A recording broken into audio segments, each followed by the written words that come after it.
नमस्कार। आज के इस विशेष विश्लेषण में हम एक ऐसी बेजोड़ जीवन यात्रा को गहराई से समझने वाले हैं जिसने एक पूरे राष्ट्र की दिशा ही बदल कर रख दी। ये कहानी सिर्फ इतिहास के पन्नों में दर्ज एक नाम की नहीं है, बल्कि एक ऐसे विजनरी की है जिसने समाज के एकदम हाशिए पर खड़े एक बच्चे से लेकर एक देश के भाग्य विधाता तक का सफर तय किया। हम बात कर रहे हैं एक महान अर्थशास्त्री, समाज सुधारक और स्वतंत्र भारत के पहले कानून मंत्री की, जिन्होंने असमानता की सदियों पुरानी दीवारों को अपनी बुद्धिमत्ता और अपने दृढ़ संकल्प से हमेशा के लिए तोड़ दिया। तो आइए सीधे शुरुआत करते हैं इस घटना से। साल था 1901। जगह थी ब्रिटिश इंडिया का मसूर रेलवे स्टेशन। अब जरा कल्पना कीजिए, धीरे धीरे रात का अंधेरा गहरा रहा है और एक 10 साल का बच्चा अपने भाई बहनों के साथ कोरेगांव जाने का इंतजार कर रहा है। स्टेशन मास्टर आता है, मुस्कुराते हुए बात शुरू करता है, लेकिन जैसे ही उसे पता चलता है कि ये बच्चे उस समय तथाकथित अछूत मानी जाने वाली महार जाति के हैं, उसकी वो मुस्कान तुरंत नफरत में बदल जाती है। वो उन्हें वहीं छोड़कर चला जाता है।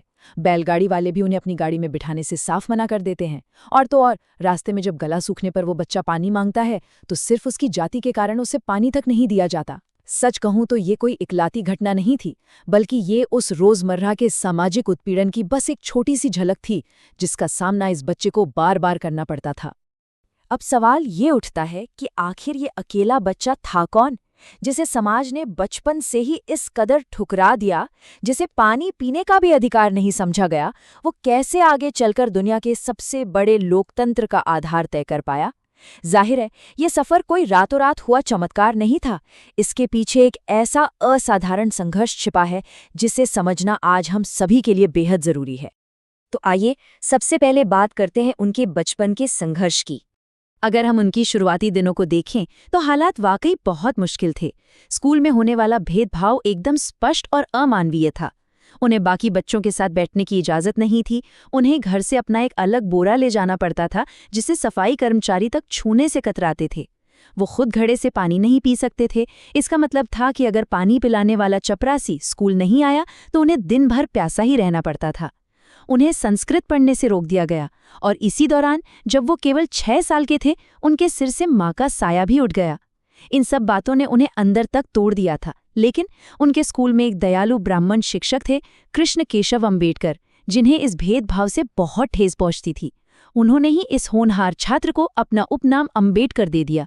इन शुरुआती अपमानों ने उस बच्चे के मन में एक ही संकल्प पैदा किया कि अब मुझे इतनी शिक्षा हासिल करनी है कि फिर कोई मेरे साथ ऐसा भेदभाव करने की हिम्मत न कर सके।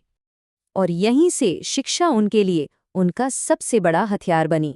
चलिए उनके इस शानदार शैक्षणिक सफर पर एक नजर डालते हैं। 1907 में अपनी कम्युनिटी से मैट्रिक पास करने वाले वो पहले इंसान बने।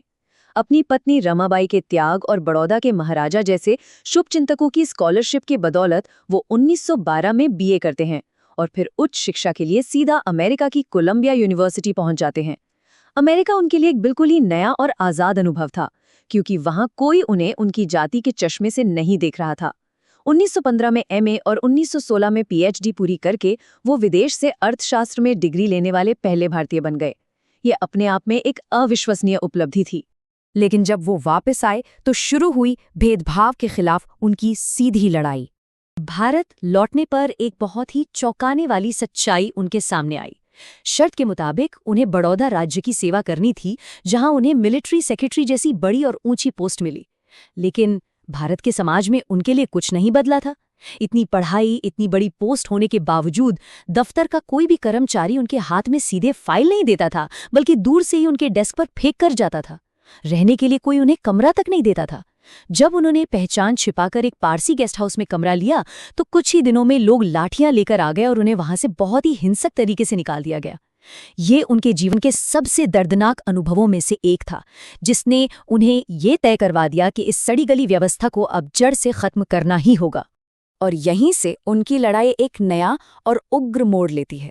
उनकी व्यक्तिगत सहनशीलता अब एक विशाल जन आंदोलन में बदल चुकी थी। बात 1927 के महाड़ सत्याग्रह की है। ये सिर्फ एक तालाब से पानी पीने का मुद्दा नहीं था, ये सीधे सीधे आत्मसम्मान की लड़ाई थी। कागजों पर मिले अधिकारों को जमीनी हकीकत में बदलने के लिए उन्होंने हजारों लोगों के साथ चौवदार तालाब से पानी पिया। और इतना ही नहीं, सदियों से चले आ रहे भेदभाव के विरोध में उन्होंने सार्वजनिक रूप से मनुस्मृति का दहन भी किया। इन कदमों ने उस समय के भारतीय समाज की नींव को पूरी तरह से झकझोर कर रख दिया था। अब हम पहुंचते हैं उनके सफर के अगले अहम पड़ाव पर, अधिकारों की राजनीतिक लड़ाई। 1931 में डॉक्टर अंबेडकर और महात्मा गांधी के बीच हुई मुलाकात एक बहुत ही गहरी वैचारिक दरार को दर्शाती है। उनका ये ऐतिहासिक संवाद उनकी उस अथाह पीड़ा को व्यक्त करता है जब उन्होंने गांधी जी से कहा, मेरी कोई मातृभूमि नहीं है, मैं इस भूमि को अपनी मातृभूमि और इस धर्म को अपना कैसे कह सकता हूं जहां हमारे साथ जानवरों से भी बुरा व्यवहार किया जाता है। उनका ये स्पष्ट मानना था कि जहां इंसानों को पीने का पानी तक मयस्सर न हो, उस समाज और उस जमीन को अपना कैसे माना जा सकता है। सामाजिक न्याय आखिर कैसे हासिल किया जाए, इसके तरीकों को लेकर इन दोनों बड़े नेताओं के बीच एक बहुत ही स्पष्ट और ऐतिहासिक मतभेद था। अब इस राजनीतिक पहलू को थोड़ा तटस्थ होकर समझते हैं। 1932 में ब्रिटिश सरकार ने कम्युनल अवार्ड की घोषणा की, जिसमें हाशिए के वर्गों के लिए सेपरेट इलेक्टोरेट यानी अलग वोटर लिस्ट और 2 वोट का अधिकार दिया गया था। लेकिन महात्मा गांधी इसके सख्त खिलाफ थे। उनका मानना था कि इससे हिंदू समाज हमेशा के लिए बच जाएगा। इसके विरोध में गांधी जी ने यरवदा जेल में आमरण अनशन शुरू कर दिया।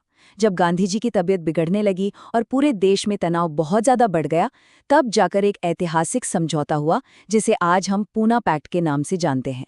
इसके तहत 2 वोट और अलग निर्वाचक मंडल का अधिकार तो खत्म हो गया, लेकिन इसके बदले प्रांतीय विधानसभाओं में आरक्षित सीटों को 71 से बढ़ाकर 147 कर दिया गया। ये भारत की राजनीति के इतिहास का एक बेहद जटिल और महत्वपूर्ण मोड़ था। और आपको जानकर शायद हैरानी हो कि उनका विजन सिर्फ जातिगत अधिकारों तक ही सीमित नहीं था, वो एक बेहद दूरदर्शी अर्थशास्त्री भी थे। क्या आप जानते हैं कि भारतीय रिजर्व बैंक आरबीआई की स्थापना काफी हद तक हिल्टन यंग कमीशन को दी गई उनकी गहन सिफारिशों पर ही आधारित थी। इतना ही नहीं, 1942 में जब वो श्रम मंत्री बने तो उन्होंने मजदूरों के हित में एक ऐतिहासिक फैसला लिया और काम के घंटों को 12 घंटे से घटाकर 8 घंटे कर दिया। उन्होंने इंडिपेंडेंट लेबर पार्टी की स्थापना भी की। ये सब साफ दिखाता है कि भारत की अर्थव्यवस्था और श्रम सुधारों में उनका कितना विशाल और अहम योगदान रहा है। और अब बात करते हैं उनके सबसे बड़े योगदान की, स्वतंत्र भारत के संविधान की। जरा सोचिए, एक नए आज़ाद राष्ट्र के लिए पूरा का पूरा कानूनी ढांचा तैयार करना, ये कितनी बड़ी और चुनौतीपूर्ण जिम्मेदारी थी।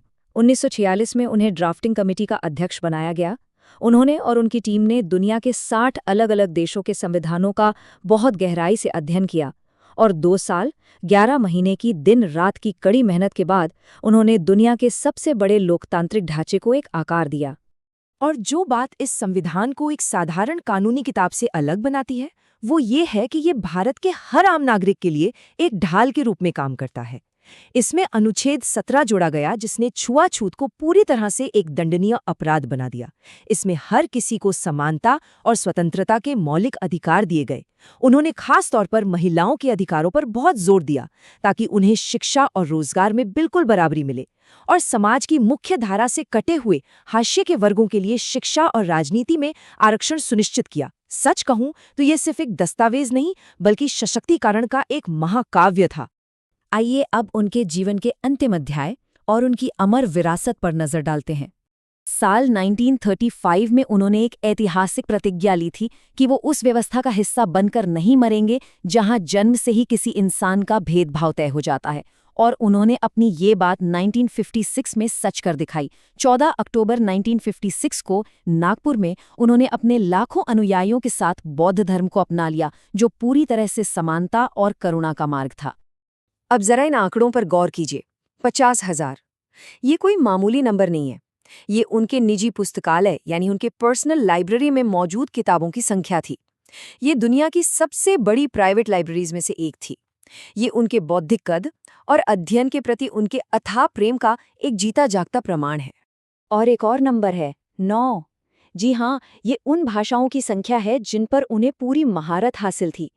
हिंदी, पाली, संस्कृत, अंग्रेजी, फ्रेंच, जर्मन, मराठी, पारसी और गुजराती। ज्ञान हासिल करने की उनकी ये प्यास कभी नहीं बुझी। वो अपने जीवन के अंतिम दिनों तक बस सीखते रहे, पढ़ते रहे। इस पूरे सफर को बारीकी से समझने के बाद एक सवाल दिमाग में जरूर आता है, आज जब भी किसी नागरिक के साथ कोई अन्याय होता है या अधिकारों की बात आती है, तो यही संविधान एक मजबूत ढाल बनकर खड़ा हो जाता है। लेकिन जरा एक पल के लिए सोचिए, क्या होता अगर 10 साल के उस प्यासे बच्चे ने मसूर रेलवे स्टेशन के उस घुप अंधेरे में ही हार मान ली होती? क्या आज दुनिया का सबसे बड़ा लोकतंत्र इतना सशक्त और समावेशी हो पाता? इस विचार के साथ ही हम आज का ये विश्लेषण यहीं खत्म करते हैं। अपना कीमती समय देने के लिए आपका बहुत बहुत धन्यवाद।